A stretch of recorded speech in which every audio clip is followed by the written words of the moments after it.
and you're listening to Blues Emotions. I'm hanging out right now with Sylvie.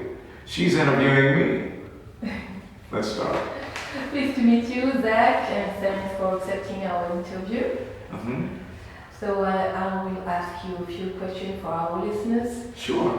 So, when did you and how did you start to play music? Oh my God, well, you know, music in Mississippi, where I'm from, is like medicine and air.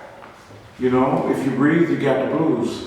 You know, and so I started playing blues very early in life, you know, because it was the music that I was listening to that was around me all the time. I started playing my first instrument at 6. Was it guitar or violin? No, the violin. Violin? Yes. So I played violin. And I had, yes I do, I had the piano around the house.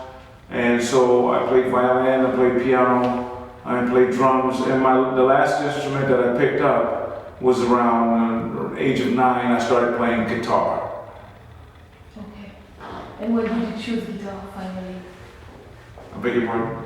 Why did you choose guitar? Because you know, I gotta tell you, I used to go to practice the violin, and I would come home, and I would get teased so bad because I had this little case, and they'd say, "Oh, you're playing the violin, it's no good." So I heard a guy by the name of Muddy Waters playing the guitar, and then I heard Jimi Hendrix, and then I heard Bobby Rush, and so I was just blown away, and so I started to play the guitar. Okay. And you are still a young musician? You are not from the old generation of bluesmen. You grew up in Mississippi, and when you were a kid, did you meet some blues legends? And what memories do you have of that time? Well, I'm part of the second generation of blues in Mississippi.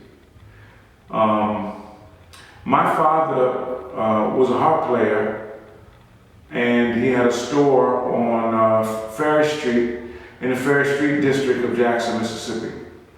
And so back in those days, in the 60s, 70s, Jim Crow law was in effect. And so if you came to Mississippi, and all the musicians that came to play, if they wanted to buy things from the store, they had to come to my father's store. They all knew my father, they called him Zac Harmon.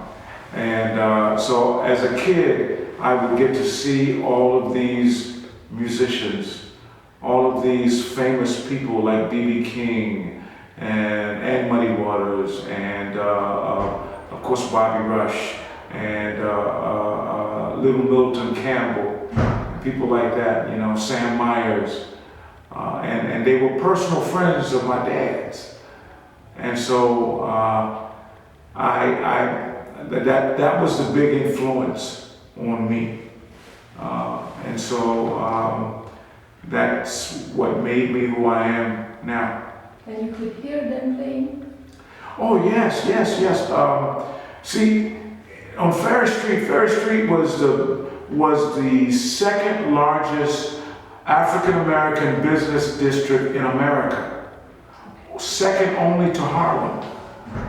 So on the weekends, there were so many people, and there were all these musicians, like, you know, that would come down from the Mississippi Delta, and also there were local musicians, and they would come and they would play on Ferry Street. And so I would get to hear them. And I used to hear Sam Myers play, and of course Sam Myers was a personal friend of my dad's. And so, you know, I could ask questions, and it was a very close influence. And of course Bobby Rush, personal friend of my dad's, you know. Did you play with them at that time? Did you play with them at that time? Yes, I played with Sam Myers. I started playing with Sam at 16. Okay. Because he was the only guy my dad would trust to take me out in the clubs, because I was too young to be in the clubs, you know.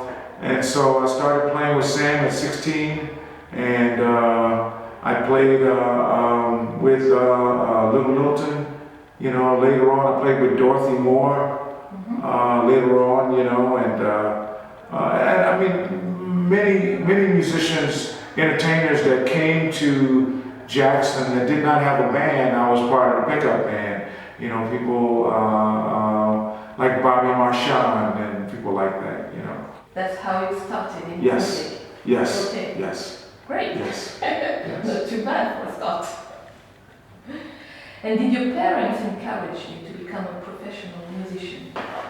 Did your parents encourage you? Well, of course my dad, you know, always wanted me to be a doctor, you know, but I mean, but that was just a sign of the times. During those days, that's what, you know, education was the key, you know, because I was only, maybe a generation and a half removed from slavery, you know, so it was all about education, and that's what my father wanted.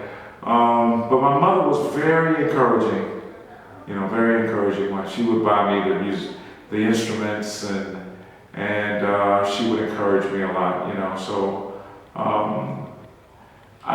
the one promise that I made is that I would go to school, and so I did go to school. And when I finished school, my dad asked me what I was going to do, and I said I was going to play music, and he said, "Good luck." Okay.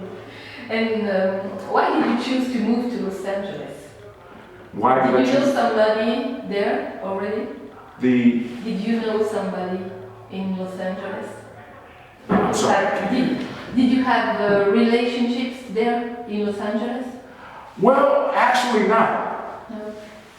I went to Los Angeles when I was playing with Dorothy Moore, when I was on tour. And so that was my only, I mean, of course I had an aunt, a couple of cousins that lived there, but that was my only connection with LA. But my father was a very smart man, and he said, if you're going to play music, then you need to go where the music industry is. So if you're really serious about this, then this is what you do. So, you know, he basically sent me away, and I went to LA, you know, and I starved, you know, but, you know, I stayed true to the music. And one thing that I learned, I know if you stay true to the music will stay true to you.